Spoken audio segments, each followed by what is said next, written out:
The town of Redstone Creek was dying slowly, like the last ember of a forgotten fire. Dust coated every window. The wooden signs creaked in the wind, and the people who stayed behind had learned to speak in whispers instead of hope. But that night, something in the air felt heavier. Even the wind seemed to pause, as if waiting for a story to unfold. Inside the old Silver Spur saloon, whiskey ran like water, and hearts broke for less than $1. The piano played its same tired tune, and the girls behind the bar wore painted smiles that never reached their eyes. Among them was Evelyn Hart, 22, beautiful in a quiet, wounded sort of way. Her voice once filled the room like sunlight, but now it trembled when she sang. She wasn't here because she loved the stage. She was here because life had cornered her and there was nowhere else to run. That evening, she stood behind the counter, polishing a glass that would never get clean. Outside, thunder rolled far in the distance, and that's when he walked in. Cole Maddox pushed through the swinging doors, and the sound of his boots echoed across the room. He was tall, broad-shouldered, his face carved by sun and sorrow. A week's worth of stubble shadowed his jaw, and his eyes, gray like a storm about to break, searched the room as if time itself were chasing him. People moved out of his way. Cole Maddox wasn't just any man. He was the last Maddox of Maddox Ranch, the land that had once fed half the county. Now it was dying just like him. He set his hat on the bar, his voice low and steady. Whiskey, the strong kind. Evelyn poured the drink, trying not to stare. But she did. Everyone did. There was something about him, something haunted, something dangerous. She slid the glass over. You look like a man who's got more trouble than whiskey can fix. Cole took a long sip, his eyes not leaving hers. Trouble's got a name tonight. Midnight. Evelyn frowned. Midnight. He nodded slowly. If I don't find a wife by then, I lose everything. She laughed, soft and surprised. That's a new one. Most men lose their wives, not the other way around. Cole didn't smile. His tone was sharp as the edge of a blade. It's my father's will. The old man thought marriage would make me responsible. He wrote that if I wasn't married by my 35th birthday, midnight tonight, the ranch goes to the bank. Her hand stilled on the counter. That's cruel. He shrugged, glancing at the clock. Cruel's the only thing he ever taught me. Outside, lightning flashed, throwing his shadow across the wooden walls. Evelyn studied him, the kind of man built to work the land, not to beg for anything. And yet, here he was, trying to fight fate itself. So what's your plan, Cowboy? She asked quietly. You gonna pick a bride from a whiskey glass? He looked up, the corner of his mouth twitching, almost a smile, but not quite, maybe from behind one. She raised an eyebrow. You're serious? He nodded once, dead serious. Her heart gave a small, unexpected tremor. You're saying you want to marry a stranger? I'm saying I don't have a choice. For a moment, only the rain outside spoke. Cole's gaze softened. You know what it's like, Miss Hart, to be trapped in something you never asked for. Her throat tightened. You don't know anything about me. Maybe not, he said, but I can see it. You're not where you belong either. Evelyn looked away, blinking fast. She thought of her father, the gambler who'd sold her future for a pile of cards and whiskey debt. She thought of the letters from the city she'd never mailed, the dreams that had turned to dust in this small, cruel town. Why me? She whispered. Cole's answer came without hesitation. Because you're the only woman here who's still got fire in her eyes. That silence after his words felt alive. The piano player stopped. The crowd, sensing something they couldn't name, turned to watch. Evelyn set down the glass, her fingers trembling just slightly. You don't even know me, Mr. Maddox. Then let me, he said simply. She exhaled, fighting the storm inside her chest. And what happens after midnight when the deal's done? Cole looked down at his hands, rough, scarred honest. Then you'll have enough money to leave this town. Go anywhere you want. No strings, no shame. Her lips parted. And you? I keep my land, he said. That's all that's left of me. The way he said it, the quiet ache behind his voice, it made something inside her ache too. Minutes passed. The storm outside grew stronger. Every flash of lightning lit the clock on the wall. 11:16 p.m. Evelyn walked from behind the bar and stood in front of him. The crowd whispered again. The saloon hadn't seen anything like this in years. If I say yes, she said softly, you promise I walk away free? You have my word. And if I say no? Then I'll ride out into the storm, he said, his eyes steady, and the Maddox name will end with it. Her chest rose and fell. The storm thundered again, like a warning from the heavens. And then she whispered the words that changed everything. All right, Cowboy, you've got yourself a wife for one night. Cole didn't smile, but his eyes softened with something close to gratitude, or maybe it was regret. He took her hand, rough fingers brushing her soft skin. You won't regret this, he murmured. I already do, she whispered back. They stepped out into the rain, heading for the small chapel at the end of Main Street. Each drop fell cold and heavy, washing the dust from their faces, but not the past from their hearts. The preacher, half drunk and half asleep, blinked when they entered. You too sure about this? Cole's voice was firm. We don't have much time. At 11:48 p.m., under the flicker of a single candle, Cole Maddox and Evelyn Hart became husband and wife. There were no guests, no flowers, just thunder outside, and two broken souls bound by something neither understood. When it was done, Evelyn stared at the ring on her hand, a simple band of silver. It doesn't feel real, she said quietly. Cole turned toward the window, watching the storm ease just a little. Maybe it's not supposed to. They rode back to the ranch in silence. The land stretched wide under the moonlight, the fences broken, the barn half ruined. But to Cole, it was home, all he had left. He dismounted, helped her down, his hand lingering a second too long. You can stay in the main house. I'll sleep in the bunkhouse. Evelyn hesitated. I didn't expect you to be kind. You didn't expect to be married either, he said with a tired smile. She looked around the dark ranch, wind whispering through the dry grass. It's lonely out here. Always has been, Cole said, but tonight not as much. Inside, the clock struck midnight. Cole stood by the window, rain still sliding down the glass. He'd done it. The ranch was saved. But instead of victory, he felt a strange, hollow ache. Evelyn appeared at the doorway, her hair damp, her dress clinging to her shape. So, Mr. Maddox, she said softly. What now? He turned, eyes meeting hers in the flicker of the firelight. Now we wait till morning.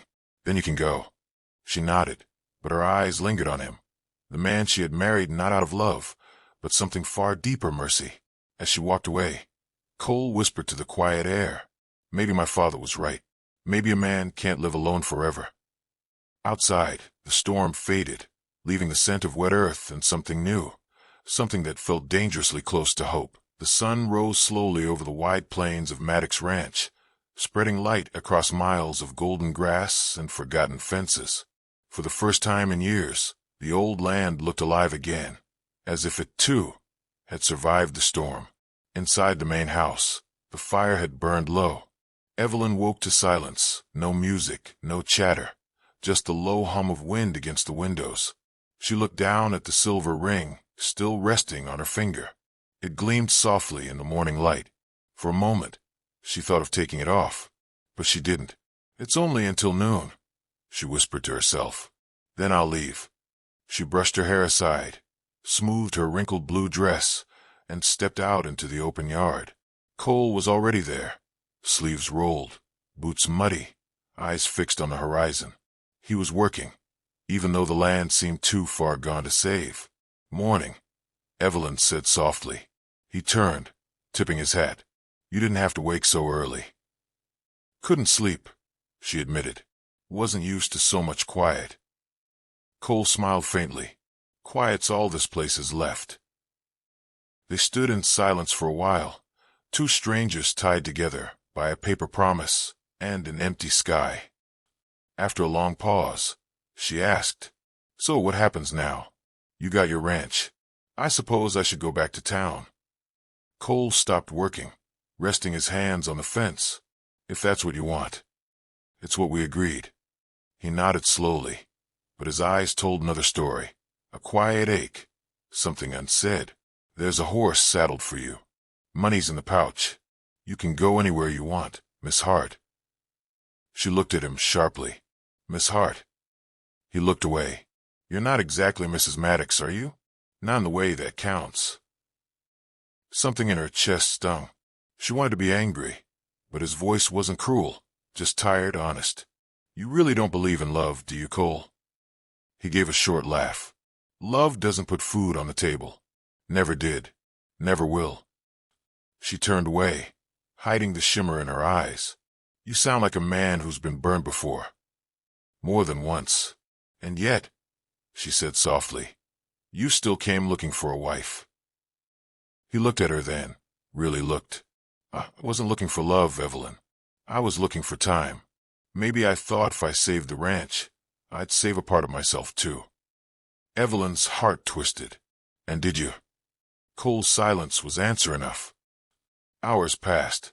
The sun climbed higher, and Evelyn helped him fix the broken fence, her hands dirty, her dress torn at the edge. Cole tried not to watch her, but he did. The way she worked, the way she laughed when the hammer slipped. It wasn't the fragile saloon girl he'd imagined. She was stronger than she looked. You don't belong in that saloon, he said finally. And you don't belong alone, she replied, without looking up. That stopped him cold. Their eyes met, a long, quiet moment between two people who had forgotten what it meant to be seen. As noon approached, Evelyn stood near the stables, brushing the horse that would carry her away. Cole walked up behind her, holding something in his hand, a small, silver locket. It was my mother's, he said softly. She wore it the day she married my father. Thought maybe you should have it as thanks. Evelyn opened it.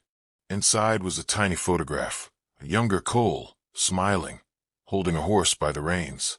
He was happy once. The sight made her chest tighten. You should keep it, she said gently. Maybe I don't need it anymore, he murmured. Maybe I was just waiting for someone else to. Her throat went dry. Cole, you don't have to say anything, he interrupted. You made me remember what it's like to have someone around who doesn't look at me like I'm already dead inside. He took a step back, trying to smile. That's worth more than a ranch. She wanted to leave. She really did. But her feet wouldn't move. The wind blew softly across the plains, carrying with it the scent of rain and something tender, unfinished. Maybe I could stay for a day or two, she said suddenly, just to help you get things back in order. Cole's eyes flickered with surprise and something close to hope. You sure? Don't make me say it twice, Cowboy. He grinned for the first time, a real grin, rough and warm. Then you better learn how to ride proper. The ranch ain't kind to city girls. I'm not a city girl, she said with a playful spark. Just one who got lost. Then maybe, he said quietly, you finally found your way home. Sunrise over mountains weeks later. The ranch began to change. Fences mended, grass grew greener, and laughter returned to the porch. Evelyn sang again, this time for the wind, not for money. Cole found himself listening from a barn, his hands stilling every time her voice drifted through the open air. They shared meals, quiet evenings, stolen glances, never speaking the word love, but feeling it grow like roots beneath the soil. Still, the world hadn't forgotten who they were. One evening, a stagecoach arrived, dust clouding the sunset.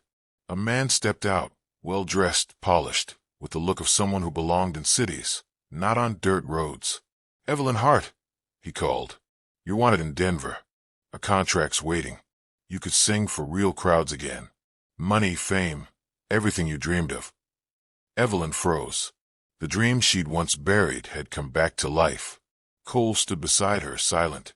He didn't beg, didn't plead. He just said quietly, it's your choice, Eve. Don't stay for me. She looked at him, the man who'd once been nothing but anger and loneliness, now standing before her open, vulnerable. You let me go. If it means you'll be happy, he said. Then yes. Her eyes filled with tears. You fool. You think I could ever be happy anywhere else? Before he could answer, she stepped forward, closing the distance between them. Her hands reached up, touched his jaw, rough and warm beneath her fingers. You didn't just save your ranch, Cole Maddox, she whispered. You saved me. And then she kissed him, soft, certain, full of all the words they'd never dared to say. Sunrise epilogue. 6 months later. The sign outside the ranch had been repainted. Maddox Ranch, established by Cole and Evelyn Maddox, 1872. Children laughed in the yard, horses ran free, and music from Evelyn's voice carried across the fields like a prayer. Sometimes, when the sun dipped low and the air smelled of rain, Cole would glance at the horizon and remember that night, the storm, the deal, the ticking clock, and he'd smile to himself. "Best bargain I ever made," he'd whisper. Evelyn would call from the porch, her voice sweet as honey. "You talking to the wind again, cowboy?" He'd grin, wiping his hands on his jeans. "Just thanking it for blowing you my way." They'd meet halfway, in the golden light, where the past finally made peace with the present. And somewhere between the whisper of the wind and the hum of her laughter, love lived on, wild and free, just like the West itself.